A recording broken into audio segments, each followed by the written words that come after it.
نیبونائیڈس. نیبونائیڈس تھا جس کو بادشاہ بنایا گیا، اور اس کا بیٹا تھا جس کا نام تھا بیلتشازر. سو یہ میں نے اتنے مشکل سارے نام اس لیے بتائے ہیں کہ یہاں تک پہنچ سکیں کہ یہ جو بیلتشازر تھا یہ نبوکد نظر اور پھر اس کی نسل کے آگے اور لوگ بھی گزرے ہیں. پھر نیبونائیڈس آیا اور نیبونائیڈس کا آگے بیٹا تھا جس کا نام تھا بیلتشازر. کلیئر ہے؟ لیکن جب یہاں پہ لکھا ہے نا وہ برتن لاؤ جو میرا باپ نبوکد نظر لے کر آیا تھا، تو باپ اس کا اصلی نہیں بلکہ باپ سے مراد ہے میرے آباء و اجداد، میرے یعنی بزرگوں میں سے، میرے باپ دادا میں سے جو بادشاہ نبوکد نظر ہو گزرا جو لایا تھا اس کو لایا جائے. سمجھ آ گئی ہے بات کی؟ تو اتنی باتیں میں نے کی ہیں صرف اس لیے یہ بتانے کے لیے کہ بیلتشازر نبوکد نظر کا اصلی بیٹا نہیں تھا، بلکہ اس کی بعد میں جنریشن میں یہ بادشاہ بنا. بیلتشازر بیسیکلی نیبونائیڈس کا بیٹا تھا. اوکے. بیلتشازر واز نیبونائیڈس ایلڈسٹ سن. سو ایک اور بات یہاں پر جو سمجھ آتی ہے وہ یہ ہے کہ نیبونائیڈس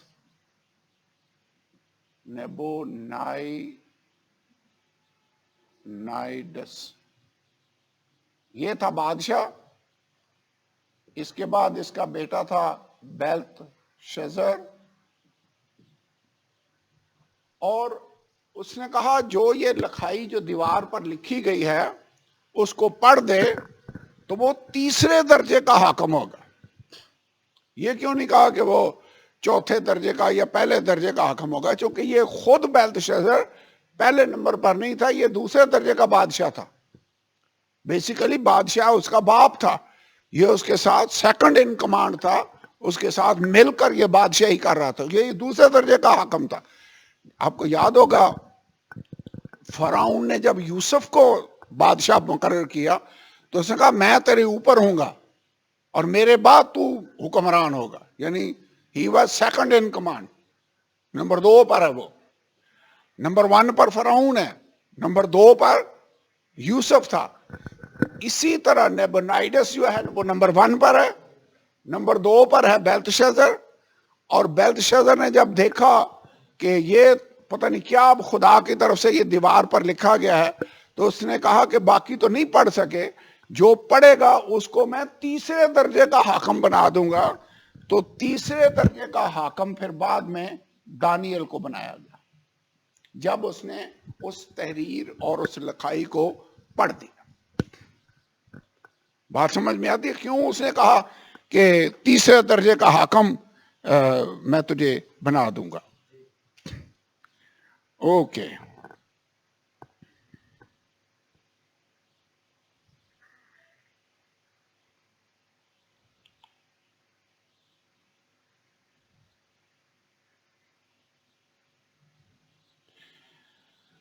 اب دانیل 5ویں باب میں ہوا یہ کہ نیبونائیڈس جو تھا یہ مادیوں، اس کو مٹا دوں، لکھ لیا، یہ اس کو ختم کرنے لگے. نیبونائیڈس جو تھا یہ مادی اور فارس کے جو بادشاہ تھے. اب مادی اور فارس ایریا بیسیکلی وہی عراق اور ایران والا بنتا ہے. آپ کو پتہ ہے عراق اور ایران کا بارڈر آپس میں ملتا ہے جیسے انڈیا اور پاکستان کا بارڈر ملتا ہے. تو یہ مادی اور فارس اسی عراق اور ایران کے ساتھ بیچ میں ایریا ہے جہاں پر یہ حکمران تھے. اب نیبونائیڈس بیسیکلی ان کے ساتھ لڑائی کے لیے فوج لے کر گیا ہوا تھا، اور مادیوں اور فارسیوں نے نیبونائیڈس کو کیپچر کر لیا، اس کو پکڑ لیا. بعد میں آ کر انہوں نے شہر کا محاصرہ کر لیا تھا. اب باہر شہر کا محاصرہ ہوا ہے بابل شہر کا، اور بابل جو شہر تھا یہ بڑا مضبوط تھا، اتنا ڈیفنس اس کا سٹرانگ تھا کہ جو آؤٹر وال ہے، بیرونی دیوار کتنی تھی؟ 17 میل.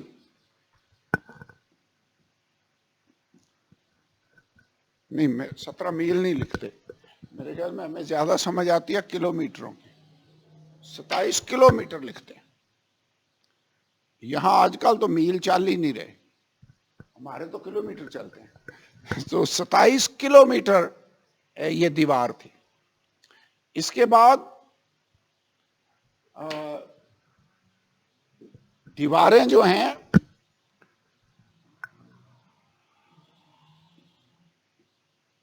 22 فیٹ موٹی، یعنی جو تھکنس تھی دیوار کی، جو باہر والی دیوار، کون سی دیوار؟ جو شہر کی حفاظت کے لیے دیوار بناتے ہیں، کتنی چوڑی تھی؟ 22 فٹ۔ 22 فٹ تو بہت بڑی چوڑائی ہے۔ تو اس زمانے میں کوئی میزائل یا ٹینک تو نہیں تھے کہ آ کر ان کو بم ماریں، ہٹ کریں اور توڑ دیں، ایسا تو معاملہ نہیں ہوتا تھا۔ منجنیقیں ہوتی تھی، پتھر جو رکھ کر مارتے تھے، جس سے دیواریں توڑنے کا وہ کام کرتے تھے۔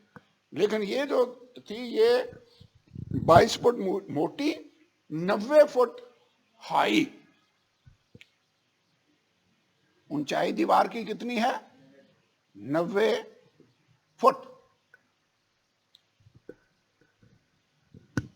اور جو باہر والی دیوار تھی، دیواریں عموماً 2 بناتے تھے، ایک باہر دیوار بنائی، پھر ایک اندر کی طرف بناتے، بیچ میں گیپ رکھتے تھے، بیچ سے بھاگنے کا بھی کام کرتے تھے۔ جب دیکھتے کہ شہر فتح ہونے لگا تو انہوں نے رستے رکھے ہوتے تھے۔ ابھی ہم نے پڑھا بھی ہے کہ شہر کی دیوار میں رکھنا ہو گیا اور وہ شاہی باغ کی طرف سے فوج ساری باہر نکل گئی، پڑھا نا بھی، یہ وہ کام کیا کرتے تھے۔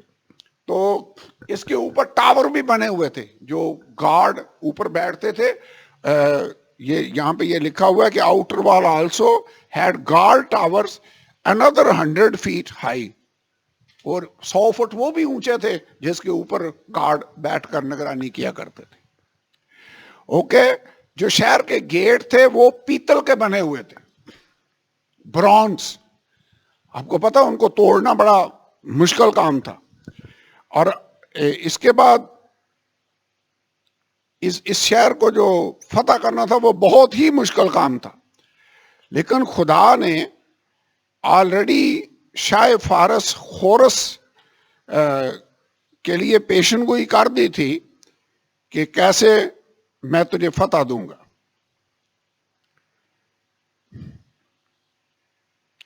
اب ایک اور بات، باہر شہر نے، دشمن نے فوج کو، شہر کو گھیرا ہوا ہو، اندر یہ پارٹیاں کر رہا ہے۔ عجیب مینٹالٹی ہے۔ پتہ نہیں یہ کیا ثابت کرنا چاہتا تھا کہ شہر کو فتح نہیں کیا جا سکتا، سو اس نے 1000 عمرہ کی بڑی دھوم دھام سے ضیافت کی، لوگ ان کے سامنے مے نوشی کر رہے ہیں۔ اس نے مے کے نشے میں مسرور ہو کر کہا کہ وہ والے برتن لاؤ جو میرا باپ نبوکد نظر یروشلم سے لے کر آیا تھا۔ اس میں انہوں نے مے پی، لکڑی پتھر کے بتوں کی پرستش کی۔ خدا اس بات سے ناراض ہوا، خدا کو یہ پسند نہ آیا۔ اسی وقت ایک ہاتھ ظاہر ہوا اور بادشاہ دیکھ رہا تھا، اور بادشاہ ہاتھ دیوار کے اوپر کچھ لکھ دیا۔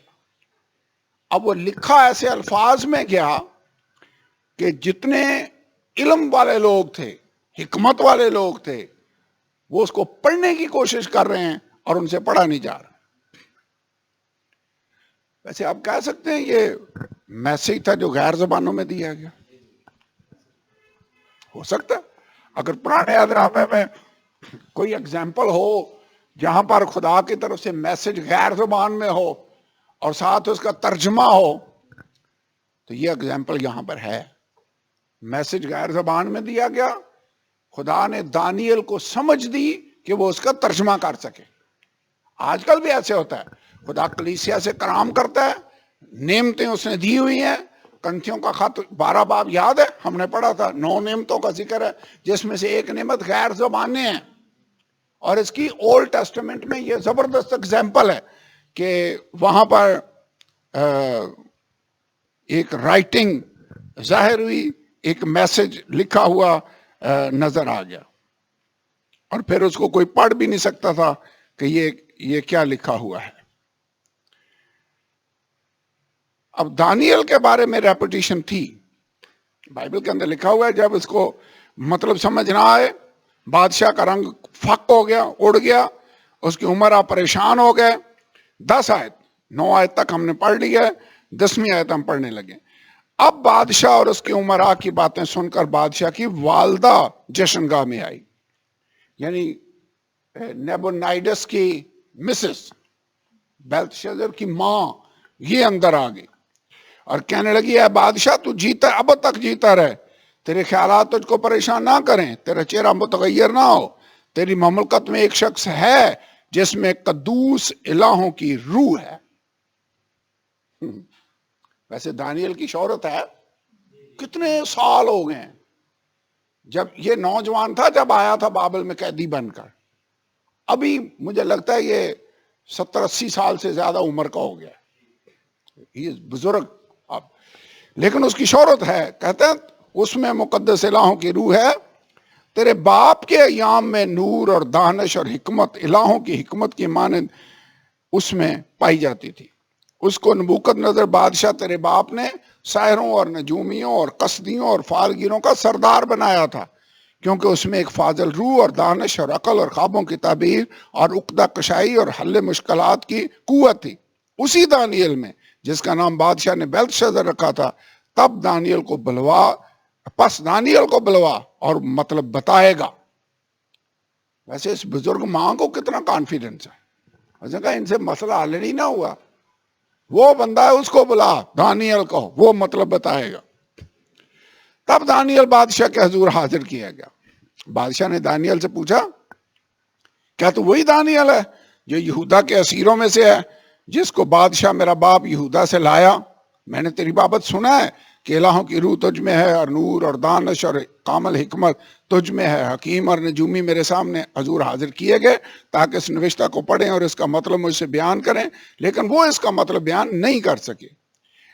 اور میں نے تیری بابت سنا ہے کہ تو تعبیر اور حل مشکلات پر قادر ہے, پس اگر تو اس نوشتہ کو پڑھے اور مطلب مجھ سے بیان کرے تو ارغوانی خلق پائے گا, تیری گردن میں زریں توق پہنایا جائے گا اور تو مملکت میں 3 درجے کا حاکم ہوگا. تب دانیل نے بادشاہ کا جواب دیا, تیرا انعام تیرے ہی پاس رہے اور اپنا صلہ کسی دوسرے کو دے, تو بھی میں بادشاہ کے لیے اس نوشتہ کو پڑھوں گا اور اس کا مطلب اس سے بیان کروں گا.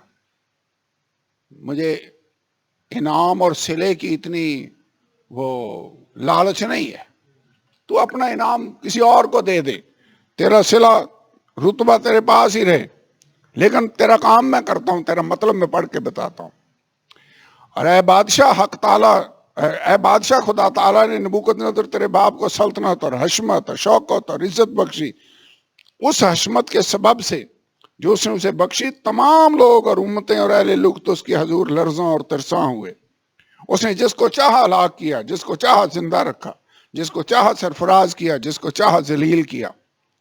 لیکن جب اس کی طبیعت میں گھمنڈ سمایا اور اس کا دل غرور سے سخت ہو گیا تو وہ تخت سلطنت سے اتار دیا گیا اور اس کی حشمت جاتی رہی اور بنی آدم کے درمیان سے ہانک کر نکال دیا گیا, اور اس کا دل حیوانوں کا سا بنا اور گورخروں کے ساتھ رہنے لگا, اور اسے بیلوں کی طرح گھاس کھلاتے تھے, اور اس کا بدن آسمان کی شبنم سے تر ہوا, جب تک اس نے معلوم نہ کیا کہ حق تعالیٰ انسان کی مملکت میں حکمرانی کرتا ہے اور جس کو چاہتا ہے اس پر قائم رکھتا ہے.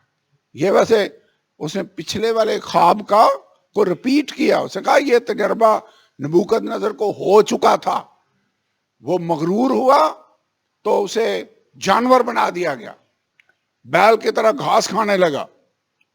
پھر کہا لیکن تو ہے بیلتشازر جو اس کا بیٹا ہے. ویسے اس کی تقریر, یہ باتیں سن کر میں سوچ رہا ہوں خدا نے دانیل کو کیسی اتھارٹی دی ہوئی ہے. He speaks with authority, بڑے اختیار کے ساتھ یہ بات کرتا ہے. کہتا ہے بیلتشازر تو جو اس کا بیٹا ہے, باوجود یہ کہ تو ان سب سے واقف تھا تو بھی تو نے اپنے دل سے عاجزی نہ کی. کہتا وہ تو مغرور ہوا تو اسے خدا نے سبق سکھایا, تو یہ جاننے کے باوجود بھی حلیم نہیں بنا, تو نے سبق حاصل نہیں کیا, عاجزی نہیں کی, بلکہ آسمان کے خداوند کے حضور اپنے آپ کو بلند کیا اور اس کی ہیکل کے ظروف تیرے پاس لائے، اور تو نے اپنے امراء اور اپنی بیویوں اور حرموں کے ساتھ ان میں مے خواری کی، اور تو نے چاندی اور سونے اور پیتل اور لوہے اور لکڑی اور پتھر کے بتوں کی حمد کی، جو نہ دیکھتے اور نہ سنتے اور نہ جانتے ہیں، اور اس خدا کی تمجید نہ کی جس کے ہاتھ میں تیرا دم ہے اور جس کے قابو میں تیری سب راہیں ہیں۔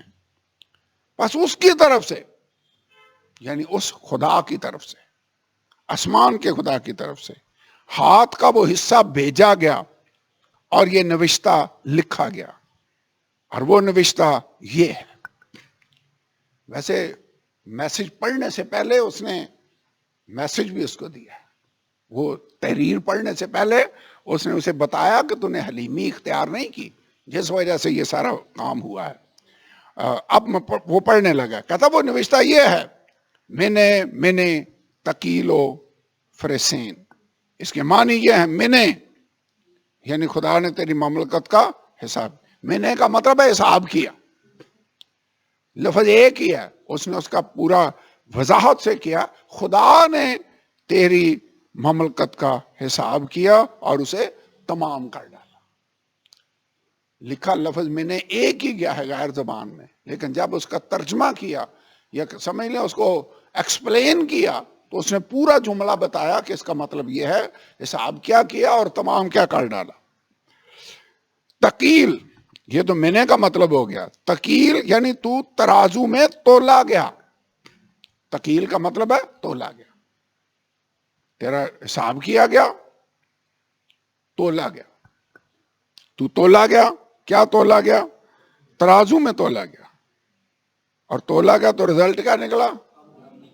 جس معیار پر تجھے ہونا چاہیے تھا خدا کے معیار پر تو پورا نہیں اترا، کم نکلا۔ اور فریس یعنی تیری مملکت منقسم ہوئی، تقسیم کر دی گئی، اور مادیوں اور فارسیوں کو دے دی۔ تقسیم، حساب، تولا گیا، تقسیم، لفظ ویسے چار تھے، اس نے اس کا مطلب بتایا، اس نے فریس یعنی تیری مملکت منقسم ہوئی، مادیوں اور فارسیوں کو دے دی گئی۔ تب بیلتشازر نے حکم کیا، دانیل کو ارغوانی خلعت پہنایا گیا، زریں توق اس کے گلے میں ڈالا گیا، منادی کرائی گئی کہ وہ مملکت میں تیسرے درجے کا حاکم ہوگا۔ اسی رات، پتہ نہیں یہ کس ٹائم کا واقعہ ہے، شاید 4-5 بجے کا واقعہ ہو، 6-7 بجے کا ہو، لیکن رات گزری نہیں ہے، صبح ہونے سے پہلے ہی پہلے اسی رات کو بیلتشازر قصدیوں کا بادشاہ قتل ہوا، اور دارا مادی نے 62 برس کی عمر میں اس کی سلطنت حاصل کر۔ خدا کا کلام پورا ہوتا ہے، ویسے خدا کا کلام ڈیفینیٹلی پورا ہوتا ہے۔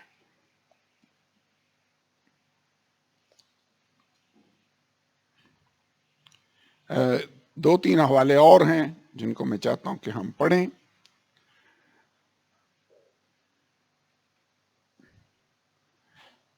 لیکن جس بات سے میں امپریس ہوا وہ یہ تھا کہ دانیل نے کتنے اختیار کے ساتھ جو بات مشکل تھی کہنے والی وہ اس کو کہہ دی ہے۔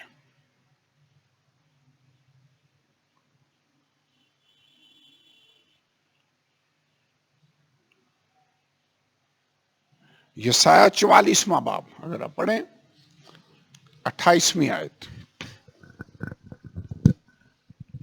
یہ تھا بابل کا شہر، لیکن پیشن گوئی کر دی گئی تھی کہ فارس کا بادشاہ ایک آئے گا اور اس کے آگے پیتل کے جو گیٹ ہیں وہ کھل جائیں گے۔ ایک منٹ، کیا ہے 44؟ یسایہ یہ 44 باب کی 28 آیت سے لے کر آپ نے پڑھنا ہے 45ویں باب کی 7ویں آیت تک۔ جی، اس کے حق میں کہتا ہوں کہ وہ میرا چرواہا ہے اور میری مرضی بالکل پوری کرے گا، اور یروشلم کی بابت کہتا ہوں کہ وہ تعمیر کیا جائے گا، اور ہیکل کی بابت کہ اس کی بنیاد ڈالی جائے گی۔ خداوند اپنے منصوب کورس اچھا، خورس یہ ایران کا بادشاہ تھا. ویسے خدا غیر قوم بادشاہوں کو بھی اپنے کام کے لیے استعمال کر سکتے ہیں. کر رہے. خدا نے کہا فارس کا بادشاہ، ویسے یہ واحد بادشاہ ہے غیر قوموں میں سے جس کو بائی نیم خدا نے کہا کہ یہ بندہ آئے گا. اور ہیکل کی تعمیر کا حکم بھی اسی بادشاہ نے دیا تھا. عزرا اور نہمیہ جب واپس آئے تو اسی فارس کا بادشاہ خورس تھا جس کے عہد حکومت میں یہ واپس آئے. انہوں نے یروشلم شہر کو پھر سے بنایا اور ہیکل پھر سے بنی اور اسی بادشاہ کے دور میں. اور یہ خدا کا ممسوح ہے. خدا نے اپنے روح سے اس کو موٹیویٹ کیا، اس کے دل میں بات ڈالی اور اس نے پھر یہ کیا. جی خداوند اپنے ممسوح غورس کے حق میں یوں فرماتا ہے کہ میں نے اس کا دہنا ہاتھ پکڑا کہ اونٹوں کو اس کے سامنے زیر کروں اور بادشاہوں کی کمرے کھلوا ڈالوں اور دروازوں کو اس کے لیے کھول دوں اور پھاٹک بند نہ کیے جائیں گے. میں تیرے آگے آگے چلوں گا اور ناہموار جگہوں کو ہموار بنا دوں گا. میں پیتل کے دروازوں کو ٹکڑے ٹکڑے کروں گا اور لوہے کے بینڈوں کو کاٹ ڈالوں گا اور میں ظلمات کے خزانے اور پوشیدہ مکانوں کے دفینے تجھے دوں گا تاکہ تو جانے کہ میں خداوند اسرائیل کا خدا ہوں جس نے تجھے نام لے کر بلایا ہے. تیرا نام لے کر میں نے تجھے بلایا. یہ بندہ ہے بیسیکلی ایران کا بادشاہ. بس میں کافی ہے 45ویں باب کی 7ویں آیت تک اگر اب آگے نہ بھی پڑھیں تو یہ اتنا کافی ہے کہ میں نے تیرا نام لے کر بلایا ہے. اپنے برگزیدہ اسرائیل کی خاطر تجھے نام لے کر بلایا. کیوں اس کو نام لے کر بلایا؟ اپنے بندوں کی خاطر، تاکہ یہ اسرائیل کے لیے پھر سے ان کو جانے کا حکم دے، ان کو فائنینشلی سپورٹ کرے، ہیکل پھر سے بنے اور یروشلم شہر پھر سے تعمیر ہو. اس لیے پڑھ لیں. جی میں نے اپنے خادم یعقوب اور اپنے برگزیدہ اسرائیل کی خاطر تجھے نام لے کر بلایا ہے. میں نے تجھے ایک لقب بخشا اگرچہ تو مجھ کو نہیں جانتا. ٹھیک ہے، یہ اس کا لقب، یہ پتہ ہسٹری میں کس نام سے جانا جاتا ہے؟ Cyrus the great.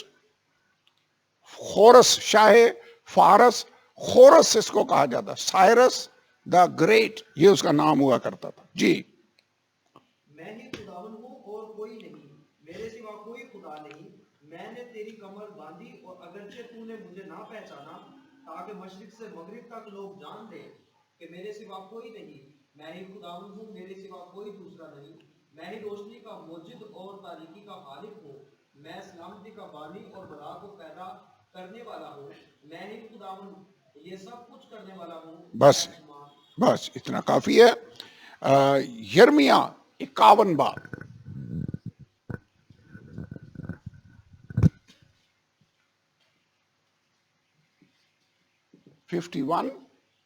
اور آیت ہے 57 اور 58. اور میں امراؤ حکمہ کو اور اس کے سرداروں اور حاکموں کو مست کروں گا اور وہ دائمی خواب میں پڑے رہیں گے اور بیدار نہ ہوں گے. وہ بادشاہ فرماتا ہے جس کا نام رب الافواج ہے. رب الافواج یوں فرماتا ہے کہ بابل کی چوڑی فصیل بالکل گرا دی جائے گی اور اس کے بلند پھاٹک آگ سے جلا دیے جائیں گے. یوں لوگوں کی محنت بے فائدہ ٹھہرے گی اور قوموں کا کام آگ کے لیے ہوگا اور وہ مادہ ہوں گے. خدا کہہ رہا ہے میں عمراء کو، حکما کو، سرداروں کو، حاکموں کو مست کروں گا. انہوں نے میخاری کی، لگتا پی پی کر مست پڑے ہوئے ہیں. وہی رات تھی جب کسدیوں نے جو شہر کو گھیرا ہوا تھا، فارس، مادی اور فارس نے، انہوں نے شہر پر قبضہ کر لیا. اور کیسے کیا میں نے آلریڈی آپ کو بتا دیا. دریائے فرات کا رخ موڑ کر وہ انٹر ہوئے. لیکن اس سے بھی بڑی بات یہ تھی کہ وہ کبھی بھی انٹر نہ ہوتے. لکھا یہ میں پڑھتا ہوں آپ کے سامنے. دی اینشینٹ گریک ہسٹورین ہرڈوٹس لکھتا ہے کہ پرشین کنگ سائرس نے بابل کو اس طرح سے فتح کیا کہ اس نے یوفریٹس جو دریائے فرات تھا اس کا رخ ڈائیورٹ کر دیا اور اس سے پانی کا جو لیول تھا وہ نیچے آ گیا. سو اس کے جو ٹروپس تھے، اس کے جو دستے تھے، انہوں نے پانی نیچے والے پانی سے بیچ مارچ کرتے ہوئے شہر کے اندر داخل ہو گئے. پھر بھی وہ اس کو فتح نہ کر پاتے اگر had not the bronze gates of the inner wall been left unexplicably unlocked. جو اندر والی دیوار تھی اس کے سامنے جو پیتل کے گیٹ لگے ہوئے تھے وہ ان سے لاک نہ ہوئے، اس طرح وہ انہوں نے لاک نہ کر سکے. ویسے پیشن گوئی تھی کہ پیتل کے گیٹ میں تیرے سامنے کھلوا دوں گا، پیشن گوئی آلریڈی ہو چکی تھی، اور اس طرح سے وہ this was exactly what God predicted in یسایہ 44 اینڈ یرمیہ 51، اور اس نے اس کو فتح کر لیا. اور یہ کب ہوا؟ ہسٹری بتاتی ہے کہ 539 BC اکتوبر کا مہینہ تھا جب سائرس نے اس شہر کو فتح کیا، بابل کو، شاہ فارس خورس نے. اور یہ لکھ دیا گیا 200 سال پہلے. یرمیہ اور یسایہ نے اس کو کہہ دیا تھا کہ شاہ فارس خورس نام کا بندہ آئے گا جو اس کو فتح کرے گا. اور یہاں پہ پڑھا ہے ابھی جہاں سے پڑھ رہا تھا کہ بابل کی چوڑی فصیل بالکل گرا دی جائے گی. فصیل چوڑی تھی، ویسے میں نے بتایا سائز اس کا بتایا 22 فٹ چوڑی تھی. ویسے اس کو مشکل تھا کانکر کرنا، لیکن خدا نے کانکر کروا دیا. اور یوں یہ سارا جو معاملہ تھا یہ اپنے اختتام کو پہنچا. اب یہاں سے لیسن جو ہمیں ملتا ہے وہ یہی ہے کہ خدا کی جو برکتیں ہیں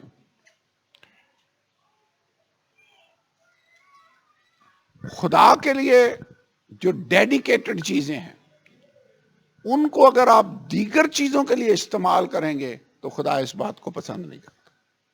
خدا پاکیزگی چاہتا ہے. یہ ہیکل کے برتن کس بات کے لیے مخصوص تھے؟ خدا کی خدمت کے لیے. جب کوئی ان کو لے کر ان میں شراب پیے گا تو خدا نے ججمنٹ کی.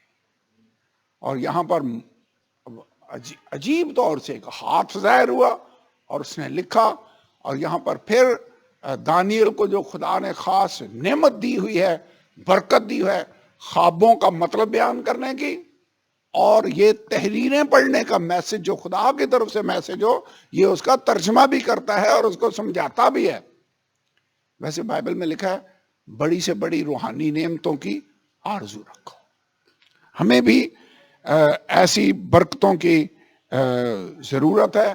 اور بڑا اہم نقطہ جو یہاں پر نظر آتا ہے وہ یہ ہے کہ اگر نبوکد نظر پر خدا خواب کے ذریعے سے ظاہر کرتا ہے کہ درخت کاٹا جائے گا اور تو بیل کی طرح گھاس کھائے گا، تو ٹھیک 1 سال کے بعد وہ حرف بحرف پورا ہوا. یہاں پر دانیل اس کا مطلب بتاتا ہے اور اسی رات وہ کلام پورا ہو جاتا.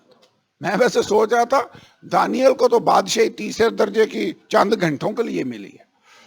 ابھی اس کو ارغوانی خلعت اور وہ سارا پہنایا گیا، پتہ نہیں ابھی پوری طرح پہنایا بھی ہے کہ نہیں، اور چند گھنٹوں کا وہ بادشاہ بنا ہے، لیکن 3 درجے کا حاکم دانیل ضرور بن گیا.